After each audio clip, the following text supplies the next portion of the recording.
Everyone, welcome to my channel morning editorial. जैसे कि आप सब जानते हैं, ये हमारी सेकंड वीडियो होने वाली है और आज हम फिर एक एडिटोरियल को एनालिसिस करेंगे और वोकैबुलरी भी पढ़ेंगे और हमारा इडियम्स एंड फ्रेजेस को भी टैकल करेंगे। ठीक है, तो लेट्स गेट स्टार्टेड। जैसे कि आप सब जानते ही हैं कि हम एडिटोरियल एनालिसिस हमारा द हिंदू से करते हैं on a YouTube channel morning editorial, जिसमें हम बहुत सारे बैंकिंग एग्ज़ाम्स को और गवर्नमेंट एग्ज़ाम्स को टैकल करते हैं, उसकी प्रिपरेशन करते हैं। ठीक है, तो ये सारे एग्ज़ाम्स जैसे आप देख रहे हैं, बैंकिंग हो गया, sector, UPSC, state PSC, SSC, CGL, तो हम इन सब एग्ज़ाम्स को टारगेट करते हैं। ओके, अब हम आगे बढ़ते हैं हमारे वोकैबुलरी सेक्शन पे। तो लेट्स गेट स्टार्टेड। तो आज हमारा फर्स्ट वर्ड है डिलिमिटेशन, जिसका पार्ट ऑफ स्पीच है हमारा नाउन, और उसका हिंदी में मतलब होता है परिसीमा। ठीक है, डिलिमिटेशन का हम मीनिंग देखेंगे। The process of fixing limits और बाउंड्रीज स्पेशली ऑफ कॉन्स्टिट्यूएंसीज। ठीक है, डिलिमिटेशन का मतलब क्या होता है कि कोई भी एक ऐसा प्रोसेस जिसमें आप लिमिट्स लगा रहे हो या बाउंड्रीज लगा रहे हो किसी भी कॉन्स्टिट्यूएंसी के अंदर। ठीक है, जिसमें प्रोविज़न हो या कंट्री में जिसमें एक लेजिस्लेटिव बाउंड्रीज़ हों। ठीक है, और ये जो डिलिमिटेशन किया जाएगा, ये भी कोई हाई पावर्ड कमिटी के द्वारा ही किया जाता है। ठीक है, तो अब हम आगे बढ़ते हैं इसके सिनोनिम्स पे। इसके सिनोनिम्स क्या है, जैसे कि मैंने आपको पिछले वीडियो में बताया ही था, सिनोनिम का मतलब होता है सेम वर्ड। ठीक है, तो सिनोनिम डिलिमिटेशंस के क्या हैं? लिमिट, किसी चीज़ पे लिमिट लगाना, बाउंड्री क्रिएट करना, किसी चीज़ पे अपना कंट्रोल रखना या किसी चीज़ की कस्टडी अपने अंडर लेना। ठीक है, ये सारे सिनोनिम्स हैं डिलिमिटेशन के। अब हम इसके अपोजिट्स देखेंगे, यानी एंटोनिम्स। ठीक है, डिलिमिटेशन के एंटोनिम्स क्या हैं? जैसे फ्रीडम, आप किसी चीज़ पे लिमिट नहीं लगा रहे हो तो उसका अपोजिट क्या हो जाएगा? फ्रीडम। ठीक है, लिबरेशन, परमिशन। ठीक है, टू डू वॉट एवर, एक फ्रीडम दे देते हो आप। ओके, अब हम इसके सेंटेंस पे आएंगे। तो इसका सेंटेंस है, the delimitation of the sea is the most pressing security issue affecting the region. ठीक है, इस सेंटेंस में ये कहा जा रहा है कि जो डिलिमिटेशन है सी का, वो बहुत प्रेसिंग सिक्योरिटी का इशू, एक इशू को क्रिएट कर रहा है, सिक्योरिटी इशू को क्रिएट कर रहा है उस रीजन में। ठीक है, अब हम आते हैं हमारे सेकंड वर्ड पे, विच इज़ इनॉग्रल, जिसका पार्ट ऑफ स्पीच होता है एडजेक्टिव, यानी उद्घाटन हिंदी में। ठीक है, इसका मतलब होता है marking the beginning of an event और एक्टिविटी। ठीक है, जैसे मैंने पहले ही बोला, उद्घाटन, किसी चीज़ का ओपनिंग। ठीक है, इनॉग्रल कर रहे हैं, जैसे कोई शॉप का इनॉग्रल कर रहा है, कोई फिर किसी रेस्टोरेंट का इनॉग्रल हो रहा है, किसी प्रोग्राम का इनॉग्रल हो रहा है, यानी किसी चीज़ का उद्घाटन हो रहा है। ठीक है, तो अब इसके सिनोनिम्स क्या होंगे? सिनोनिम्स इनॉग्रल के हैं ओपनिंग, इनिशियल, लॉन्च या फर्स्ट। ठीक है, these are the synonyms of inaugural. अब वहीं पे हम उसके एंटोनिम्स देखेंगे, तो एंटोनिम्स हमारे इनॉग्रल के होंगे एंड, क्योंकि एंटोनिम्स अपोजिट होते हैं। तो एंड, किसी चीज़ का फाइनल या क्लोजिंग। ठीक है, these are the antonyms of inaugural. अब हम इसका एक सेंटेंस में देखेंगे, the band played at the inaugural event at a music festival. ठीक है, तो जो बैंड है उसने म्यूज़िक प्ले किया है as at the inaugural event at a music festival, यानी कोई म्यूज़िक फेस्टिवल था तो उस पर बैंड ने प्ले किया है इनॉग्रल इवेंट पे। ठीक है, अब हम बढ़ते हैं आगे, विच इज़ हमारा थर्ड वर्ड पे, वो है इकोस। ठीक है, इसका पार्ट ऑफ स्पीच वर्ब होता है, यानी कोई चीज़ का गूंजना। ठीक है, जैसे अगर आप एक खाली कमरे में हो तो आपकी आवाज़ गूंजती है। ठीक है, इको करती है। अब हम आएंगे इसके मीनिंग पे, विच इज़ रिपीट्स और सपोर्ट्स एन आइडिया और ओपिनियन, ठीक है, किसी चीज़ का रिपीटिशन होना, ठीक है, एक और उसको बोलेंगे, या सपोर्ट्स एन आइडिया और ओपिनियन, ठीक है। अब हम आते हैं इसके सिनोनिम पे, विच इज़ रेजोनेट, रिंग और रीसाउंड, ठीक है, कोई चीज़ का बार बार होना, रिसाउंड होना, किसी की गूंज उठना, ठीक है, तो दीज आर द सिनोनिम्स। अब वहीं हम एंटोनिम देखेंगे तो क्या होगा, डल, कुछ चीज़ क्वाइट है, कोई चीज़ डैम्प है, जिसमें कोई इको नहीं हो रहा है, ठीक है, जस्ट उसका अपोजिट।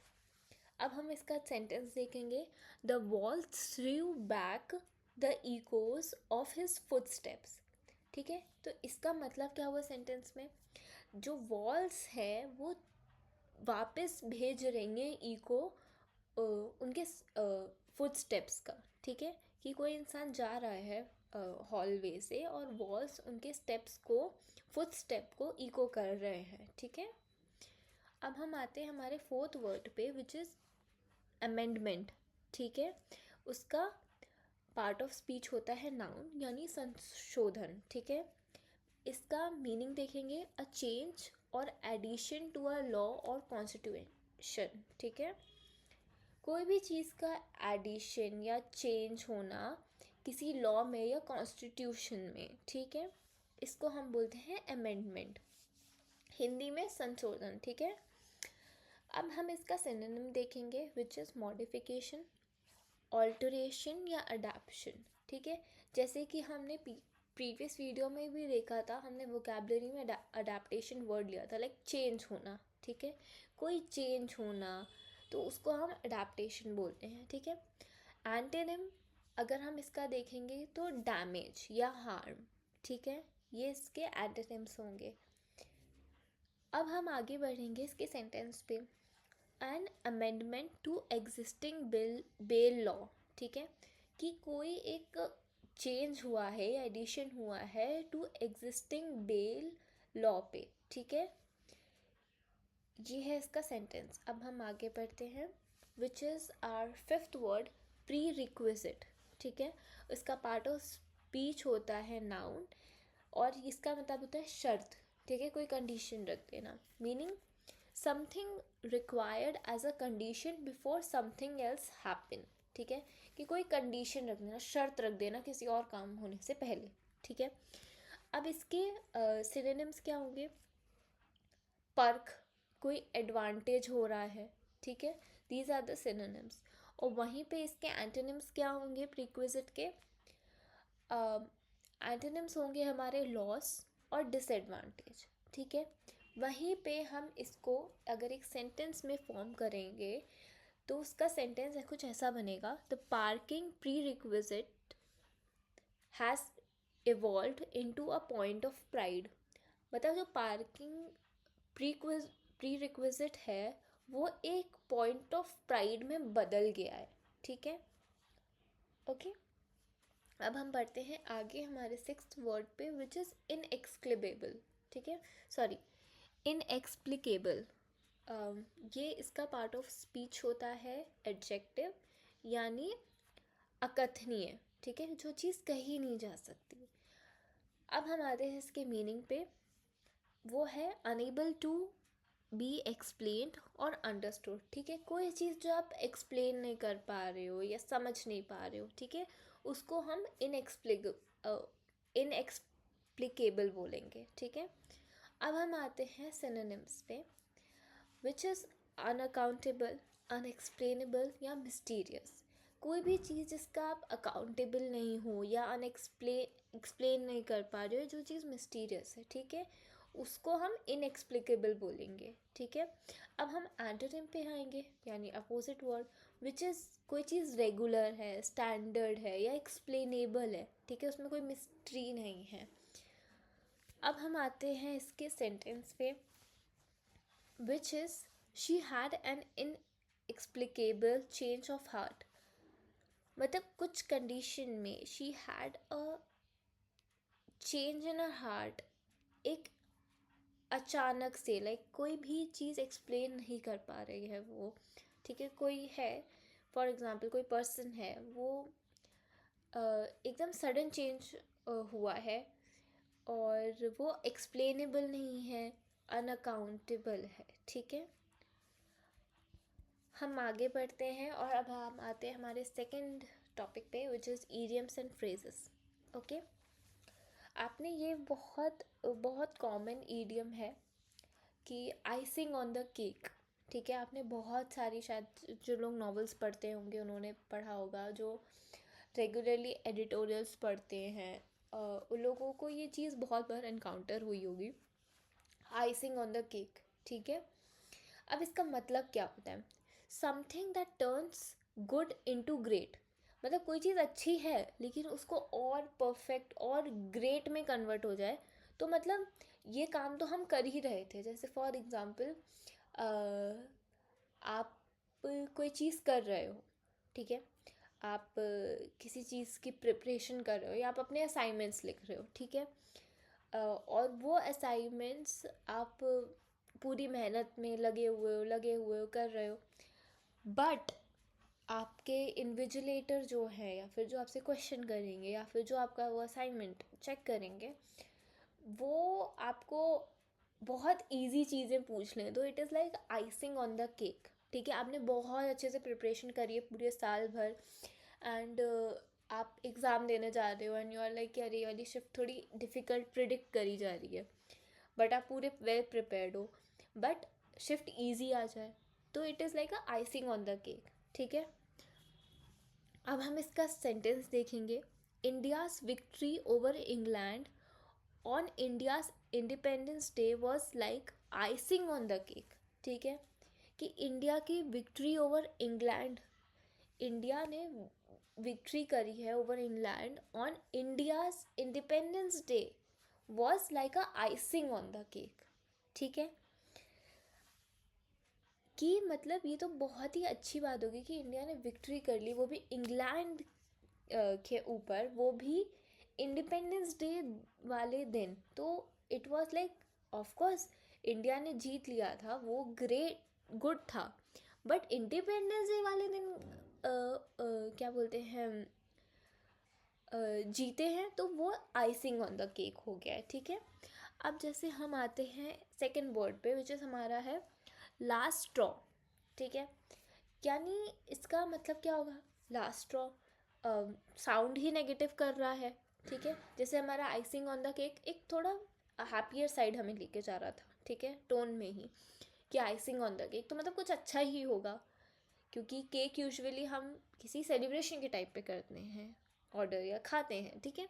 तो आइसिंग ऑन द केक तो एक पॉजिटिव साउंड ले जाता। लास्ट स्ट्रॉ थोड़ा नेगेटिव ले जा रहा है कि लास्ट स्ट्रॉ है। अब इसका मतलब क्या होता है? The final problem in a series of problem, ठीक है। कि मतलब आपकी लाइफ में बहुत सारी प्रॉब्लम्स आए जा रही हैं, आए जा रही हैं, आए जा रही हैं, आए जा रही हैं, but this is the last problem, ठीक है। तो इसको हम बोलेंगे लास्ट स्ट्रॉ, ठीक है। अब इसको हम सेंटेंस में देखेंगे। My body was already in bad shape, the accident was the last straw, I am now on complete bed rest. कि पहले से ही मेरी बॉडी एक, इसमें सेंटेंस में ये कहा जा रहा है कि ऑलरेडी मेरी बॉडी एक बैड शेप में थी, ठीक है, बट ये जो एक्सीडेंट हुआ है, this turn out to be the last straw, मतलब final problem in the series of problem में, ठीक है। और अब I am on complete bed rest, ठीक है, समझ आया। अब हम बढ़ते हैं आगे। अब है to move heaven and earth. आपको इसी समझ में आ रहा है टू पुट इन बहुत सारे एफर्ट्स, क्योंकि कहाँ हेवन और कहाँ अर्थ, तो it is like to move heaven and earth, मतलब धरती आसमान हिला दो वाला सीन है इसमें। तो इस पे आपको दिख ही रहा है कि एफर्ट्स आएंगे, ठीक है, समझ में ही आ रहा है to move earth and heaven से। तो अब हम इसका मीनिंग देखते हैं। टू एक्सर्ट ऑल एफर्ट्स, ठीक है, किसी चीज़ में अपने पूरी मेहनत लगा देना। अब हम इसका सेंटेंस देखेंगे। He moved heaven and earth to ensure that his family was taken care of in the foreign land in his absence. मतलब कोई इंसान है जो कि बहुत मेहनत कर रहा है, हेवन एंड अर्थ मिलाए जा रहे हैं, जस्ट टू इंश्योर कि उनकी फैमिली की अच्छी केयर हो जाए, वो भी फॉरेन लैंड में उनके एब्सेंस में, ठीक है। समझ में आया? अब हम बढ़ते हैं आगे वाले हमारे फोर्थ इडियम पे, which is cost N arm and a leg. आपको इससे समझ में आ रहा है कॉस्ट एन आर्म और लेग कि इट इज़ समथिंग नेगेटिव, ठीक है। आपको बहुत इजी समझ में आएगा कि एक नेगेटिव फ्रेज़ है, ठीक है।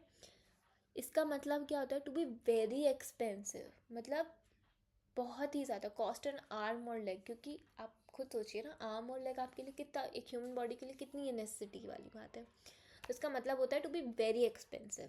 अब हम इसको सेंटेंस में देखेंगे तो इसका सेंटेंस में हम क्या है, his laziness made him miss his flight to Chandigarh, the next ticket cost him an arm and a leg due to, जैसे फॉर एग्ज़ाम्पल ये कोई इंसान है, उनकी लेजीनेस की वजह से उनकी फ़्लाइट मिस हो गई टू चंडीगढ़, बट अब जो नेक्स्ट फ़्लाइट है वो उनको कॉस्ट कर रही है एक आर्म और लेग, यानी इट इज़ वेरी एक्सपेंसिव।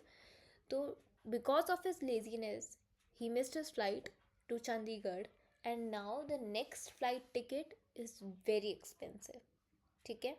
समझ में आया? अब हम आते हैं हमारे एडिटोरियल पे, ठीक है। Petty politics on the delimitation issue, the census, ठीक है। Delaying the census and, politicalism, politicalization of delimitation issue, ठीक है। डिले हो रहा है सेंसस एड्स में, क्योंकि सेंसस को सुधारने में, क्योंकि पॉलिटिशलाइजेशन चल रहा है ऑफ डीलिमिटेशन इशू, ठीक है। अब हम आगे बढ़ते हैं इसमें। The impressive gathering in Chennai on March 22, 2025, which brought together leaders from several states, including 4 chief ministers, for the inaugural meeting of the Joint Action Committee on Fair Delimitation, sends a clear message: any delimitation exercise based solely on current population figures is unacceptable, ठीक है। एक impressive gathering हुई है चेन्नई में on March 2025, sorry 22, in year 2025, जहाँ पर बहुत सारे लीडर्स एक साथ आए हैं, बहुत सारे स्टेट्स के, जिसमें से 4 चीफ मिनिस्टर्स भी थे, ताकि एक फॉर एन इनॉग्रल मीटिंग, उद्घाटन किसी मीटिंग का करने के लिए, ऑफ जॉइंट एक्शन कमेटी, ठीक है, which is JAC, joint action committee का इनॉग्रल मीटिंग में आए हैं सब, ऑन फेयर डीलिमिटेशन, ताकि एक फेयर डीलिमिटेशन हो और एक क्लियर मैसेज सेंड किया जाए कि कोई भी डीलिमिटेशन एक्सरसाइज, कोई भी ऐसी डीलिमिटेशन की चीज़ होगी which is based solely on current population के फिगर्स पे, वो अनएक्सेप्टेबल होगी, ठीक है, उसको एक्सेप्ट नहीं किया जाएगा। द मीटिंग्स प्राइमरी डिमांड, जो मीटिंग का, अब हम आते हैं इसमें मेन पॉइंट पे। द मीटिंग का जो प्राइमरी डिमांड है वो क्या है? To extend the freeze on the number of parliamentary constituencies based on the 1971 census for another 25 years, ठीक है। तो इसका जो मेन प्राइमरी डिमांड है वो क्या है कि एक्सटेंड किया जाए फ्रीज को नंबर ऑफ पार्लियामेंट्री कॉन्स्टिट्यूंसीज पे, ठीक है, बेस्ड ऑन 1971 सेंसस पे फॉर अनदर 25, और 25 साल के लिए बढ़ा दिया जाए, ठीक है। echoes a similar resolution passed at a recent meeting of parties in Tamil Nadu, ठीक है। इसका सेम गूंज जो हम बोल रहे हैं echoes, इसका सेम रिजोल्यूशन हुआ था पास हुआ था एट अ रीसेंट मीटिंग। कोई भी एक मतलब जो रीसेंट हमारी मीटिंग हुई है पार्टीज़ की तमिलनाडु में, उसमें भी इसकी बात हुई थी, ठीक है। विच प्रपोज्ड अ 30 years एक्सटेंशन, जो कि उन लोगों ने प्रपोज किया है कि 25 years नहीं, 30 years का एक्सटेंशन देना चाहिए। This concept of a freeze is not new. ये जो कॉन्सेप्ट है फ्रीज करने का, ये नया नहीं है। It was implemented through the 42nd amendment until 2000, ठीक है। ये कॉन्सेप्ट नया नहीं है, ये इम्प्लाइड हुआ था इन 42nd अमेंडमेंट until 2002 तक, ठीक है। और इसको extended again via the 84th amendment until 2026, ठीक है। ये इम्प्लीमेंट हुआ था इन 42nd अमेंडमेंट 2000 तक के लिए, बट इसको एक्सटेंड किया गया था थ्रू किसके via the 84th amendment to कब तक के लिए 2026 के लिए, ठीक है। राइटली द JAC यानी जॉइंट एक्शन कमेटी जो है हमारी, उसका emphasized that states which have successfully implemented family planning should not be penalized with reduced parliamentary representation, ठीक है। इसमें कह रहे हैं राइटली कि जो जॉइंट एक्शन कमेटी है, ठीक है, उन्होंने एम्फेसाइज किया है कि जो स्टेट्स जिन्होंने सक्सेसफुल इम्प्लीमेंटेशन किया है फैमिली प्लानिंग का शुड नॉट बी पीनलाइज्ड, उनको पीनलाइज नहीं करना चाहिए विथ रिड्यूस पार्लियामेंट्री रिप्रेजेंटेशन, ठीक है। उनको पार्लियामेंट्री रिप्रेजेंटेशन से रिड्यूस नहीं करना चाहिए।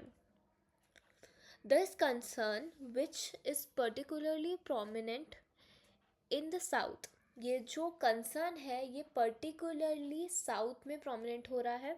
Should not be dismissed as a regional issue, ठीक है। इसको बिल्कुल ऐसे ही नहीं डिसमिस कर देना चाहिए कि ये तो रीजनल इशू है, ठीक है। Despite the strong southern presence at the meeting, ठीक है, मानते हैं डिस्पाइट सदर्न प्रेजेंस मीटिंग में था, which was hosted by Tamil Nadu's Chief Minister M.K. Stalin and attended by Kerala's Chief Minister Pinarayi Vijayan, ठीक है, और Telangana chief minister Revanth Reddy and Karnataka deputy chief minister DK Shivakumar, ठीक है। अब इस चीज़ में हम यहाँ देखेंगे कि ये सारी चीज़ें जो ये रीजनल इशू है जिसको प्रोमिनेंटली साउथ में उठा है ये टॉपिक, इसको हमें सिर्फ एक रीजनल इशू की तरह नहीं देखना चाहिए। डिस्पाइट कि मतलब वहाँ पे अब जैसे कि आपने देखा इस पैराग्राफ में तमिलनाडु के चीफ मिनिस्टर हैं, केरला के चीफ मिनिस्टर हैं, तेलंगाना के चीफ मिनिस्टर हैं एंड कर्नाटका के डेप्यूटी चीफ मिनिस्टर हैं। डिस्पाइट ये लोग उस मीटिंग में प्रेजेंट थे, बट इसको तब भी एक रीजनल इशू की तरह ही नहीं देखना चाहिए, ठीक है। The meeting also saw participation from outside the south, ठीक है। इस मीटिंग में हमें और भी पार्टिसिपेशन दिखा है आउटसाइड फ्रॉम साउथ, ठीक है, कि सिर्फ साउथ के ही सदर्न पार्ट ऑफ इंडिया ने ही इसमें पार्टिसिपेट नहीं किया है, और भी लोगों ने किया है, जैसे कि including Punjab chief minister Bhagwant Mann and Orissa's former chief minister Naveen Patnaik who in an online address reinforced the message against punishing state for effective population control measures, ठीक है। इसमें जैसे कि आपने अभी पिछली लाइन में देखा कि इसमें बहुत सारे सदर्न इंडिया के चीफ मिनिस्टर्स थे, डेप्यूटी चीफ मिनिस्टर थे, बट ये सिर्फ साउथ के ही नहीं थे। इस मीटिंग में आउटसाइड साउथ भी लोगों ने पार्टिसिपेट किया है, which is chief minister of Punjab and Orissa, ठीक है, जिसमें उन लोगों ने ऑनलाइन एड्रेस किया है कि रीइंफोर्स करना चाहिए मैसेज अगेंस्ट पनिशिंग स्टेट्स, ठीक है, पनिश नहीं करना चाहिए for effective population control measures के लिए, ठीक है। अब हम आगे बढ़ते हैं। It is after a long time that parties across region and ideologies are uniting on a substantive issue, ठीक है, representatives democracy rather than forming opportunistic electoral coalitions then lack policy coherence, ठीक है। It is after a long time, मतलब बहुत समय के बाद ऐसा देखा गया है कि parties across the region and ideologies एक यूनाइट हो रहे हैं एक इशू पे, ठीक है, representing democracy rather than forming opportunity वाली electoral collision then lack policy coherence, ठीक है। The Bharat Rashtra Samithi working president K.T. Rama Rao proposed considering a state fiscal contribution as a parameter in the delimitation process.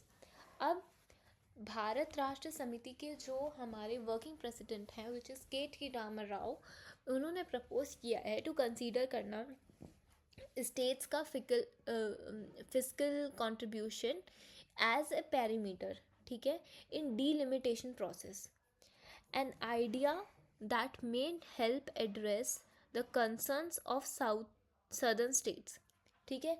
इस idea से help मिलेगा address करने को concerns of south states, ठीक है, क्योंकि आपके पास एक पैरामीटर होगा फिस्कल कंट्रीब्यूशन का, तो आपके पास आपको पता चलेगा कि और कंसर्न्स क्या हैं सदर्न स्टेट में, ठीक है।